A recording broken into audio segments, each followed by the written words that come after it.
Alright guys, a quick one. Here, I'll detail how to set up call forwarding on Samsung Galaxy A54 5G.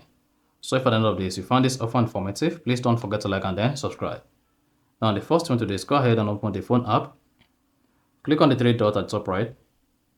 Select settings. On the settings page, scroll down, locate and click on supplementary services. Then you want to hang on for the supplementary services page to open. So this might take a couple of seconds.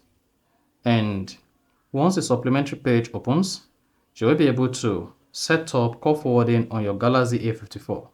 Now go ahead and click on call forwarding.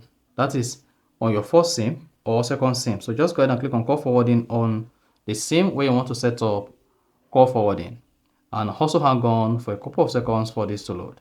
Once it loads, then it should say forwarding when reachable. It should say always forward, forward when busy, forward when unanswered, forward when unreachable. So click on always forward. Then come here and type in the phone number, or click on the contact icon.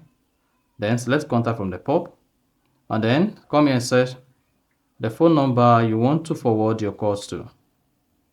Then click on enable, and then once you selected enable, just hang on a couple of seconds. Then it should say call forwarding successfully. Once you have always forward enabled, and you should receive a notification that you are not forwarding your call on your Samsung Galaxy A54 5G. You can see I just got this notification that my call is not forwarded. So that's exactly how to set up call forwarding on Samsung A54 5G. So if you found this offer informative, please don't forget to like and then subscribe.